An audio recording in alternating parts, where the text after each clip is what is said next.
So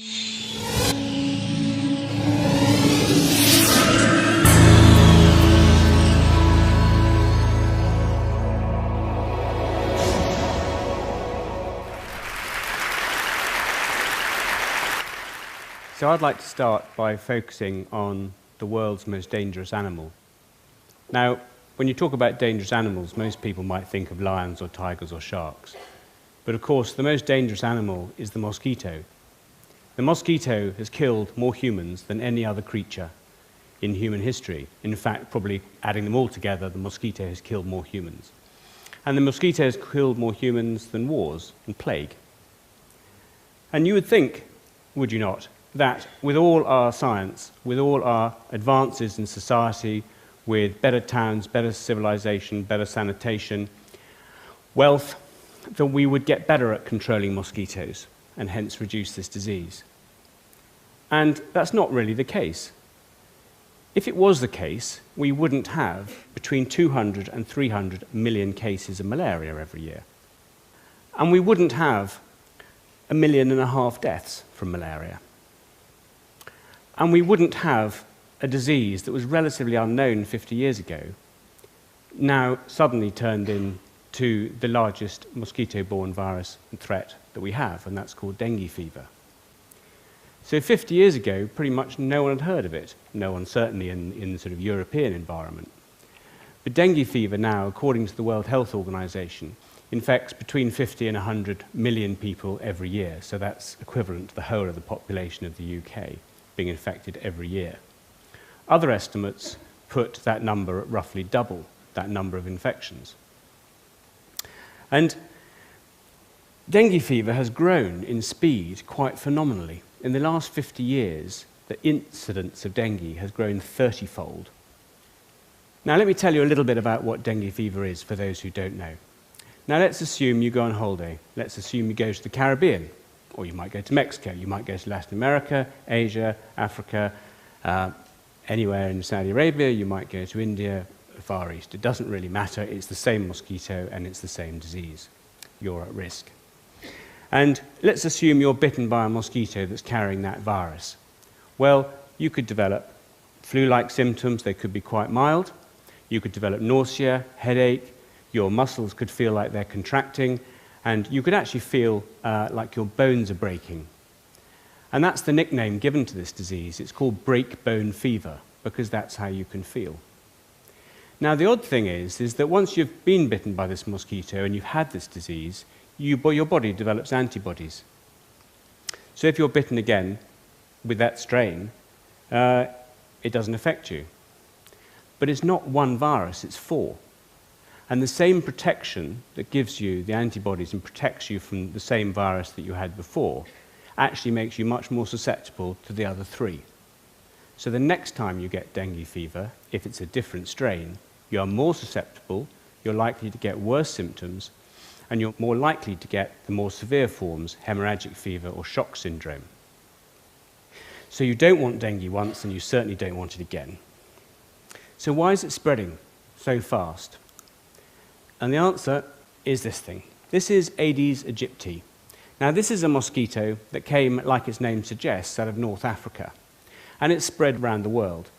Now, in fact, a single mosquito will only travel about 200 yards in its entire life. They don't travel very far. What they're very good at doing is hitchhiking, particularly the eggs. They will lay their eggs in clear water, any pool, any puddle, any bird bath, any flower pot. Anywhere there's clear water, they'll lay their eggs. And if that clear water is near freight, it's near a port, if it's anywhere near transport, those eggs will then get transported around the world. And that's what's happened. Mankind has transported these eggs all the way around the world, and these insects have infested over 100 countries, and there's now 2.5 billion people living in countries where this mosquito resides. To give you just a couple of examples how fast this has happened, in the mid-70s, Brazil declared, "We have no Aedes aegypti." And currently they spend about $1 billion now a year trying to get rid of it, trying to control it, just one species of mosquito. 2 days ago, or yesterday, I can't remember which, I saw a Reuters report that said Madeira had had their first cases of dengue, about 52 cases, with about 400 probable cases. That's 2 days ago. Interestingly, Madeira first got the insect in 2005, and here we are, a few years later, first cases of dengue. So the one thing you'll find is that where the mosquito goes, dengue will follow. Once you've got the mosquito in your area, anyone coming into that area with dengue, mosquito will bite them, mosquito will bite somewhere else, somewhere else, somewhere else, and you'll get an epidemic. So, we must be good at killing mosquitoes. I mean, that can't be very difficult. Well, there's two principal ways. The first way is that you use larvicides, you use chemicals, you put them into water where they breed. Now, in an urban environment, that's extraordinarily difficult. You've got to get your chemical into every puddle, every bird bath, every tree trunk. It's just not practical.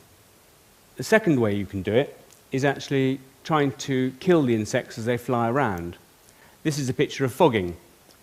Here what someone is doing is mixing up chemical in a smoke and basically spreading that through the environment. You could do the same with a space spray. This is really unpleasant stuff, and if it was any good, we wouldn't have this massive increase in mosquitoes, and we wouldn't have this massive increase in dengue fever. So it's not very effective, but it's probably the best thing we've got at the moment. Having said that, actually your best form of protection and my best form of protection is a long sleeve shirt and a little bit of DEET to go with it. So let's start again. Let's design a product right from the word go and decide what we want. Well, we clearly need something that is effective at reducing a mosquito population.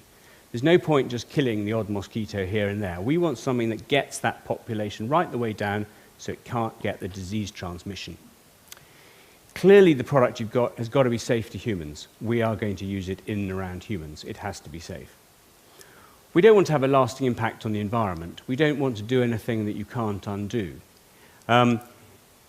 Maybe a better product comes along in 20, 30 years. Fine. We don't want a lasting environmental impact. We want something that's relatively cheap or cost-effective because there's an awful lot of countries involved, and some of them are emerging markets, some of them emerging countries, low income. And finally, you want something that's species-specific. You want to get rid of this mosquito that spreads dengue, but you don't really want to get all the other insects. Some are quite beneficial, some are important to your ecosystem. This one's not, it's invaded you. But you don't want to get all of the insects, you just want to get this one.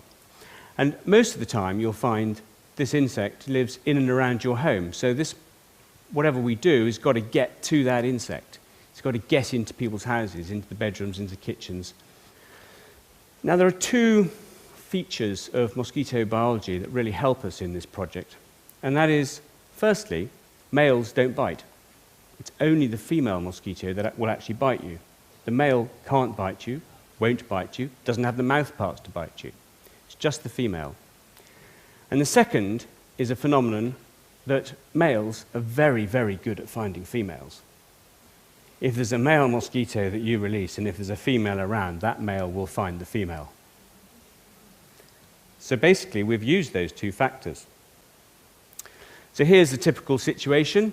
Male meets female, lots of offspring. A single female will lay about up to 100 eggs at a time, up to about 500 in her lifetime.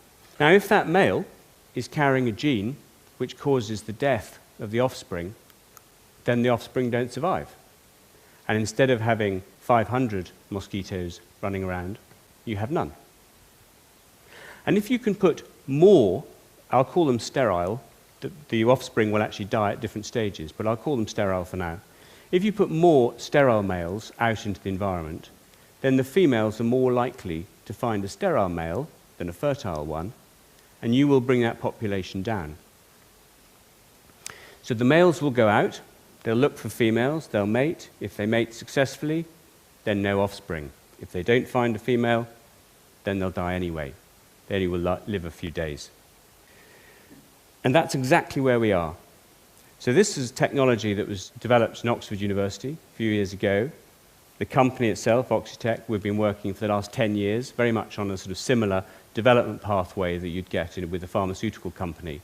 It's about 10 years of internal evaluation, testing, to get this to a state where we think it's actually ready. And then we've gone out into the big outdoors. always with local community consent, always with the necessary permits. So we've done field trials now in the Cayman Islands, small one in Malaysia, and 2 more now in Brazil. And what's the result? Well, the result has been very good. In about 4 months of release, we've brought that population of mosquitoes, in most cases we're dealing with villages here of about 2,000, 3,000 people, that sort of size, starting small. We've taken that mosquito population down by about 85% in about 4 months. And in fact, the numbers after that get very difficult to count because there just aren't any left. So that's been what we've seen in Cayman. It's been what we've seen in Brazil when in those trials. And now what we're doing is we're going through a process to scale up to a town of about 50,000, so we can see this work at big scale. And we've got a production unit in Oxford, or just south of Oxford, where we actually produce these mosquitoes. We can produce them in a space a bit more than this red carpet. I can produce about 20 million a week. We can transport them around the world. It's not very expensive because a coffee cup, something the size of a coffee cup, will hold about 3 million eggs. So freight costs aren't our biggest problem. So we've got that. You could call it a mosquito factory. And for Brazil, where we've been doing some trials, the Brazilian government themselves have now built their own mosquito factory, far bigger than ours, and we'll use that for scaling up in Brazil. There you are. We've sent mosquito eggs. We've separated the males from the females. The males have been put in little pots, and the truck is going down the road, and they are releasing males as they go. It's actually a little bit more precise than that. You want to release them so that you get good coverage of your area. So you take a Google map, you divide it up, work out how far they can fly, and make sure you're releasing such that you get coverage of the area. And then you go back, and within a very short space of time, you're bringing that population right the way down. We've also done this in agriculture. We've got several different species of agriculture coming along, and I'm hoping that soon we'll be able to get some funding together so we can get back and start looking at malaria. So that's where we stand at the moment. And I've just got a few final thoughts, which is that this is another way in which biology is now coming in to supplement chemistry in some of our societal advances in this area. And these biological approaches are coming in very different forms.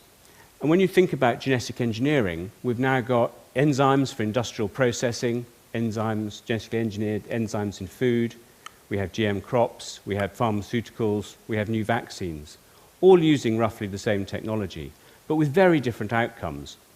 And I'm in favour, actually, of course I am, I'm in favour of particularly where the older technologies don't work well or have become unacceptable. And although the techniques are similar, the outcomes are very, very different. And if you take our approach, for example, and you compare it to, say, GM crops, both techniques are trying to produce a massive benefit. Both have a side benefit, which is that we reduce pesticide use tremendously. But whereas a GM crop is trying to protect the plant, for example, and give it an advantage, what we're actually doing is taking the mosquito and giving it the biggest disadvantage it can possibly have, rendering it unable to reproduce effectively. So for the mosquito, it's a dead end. Thank you very much.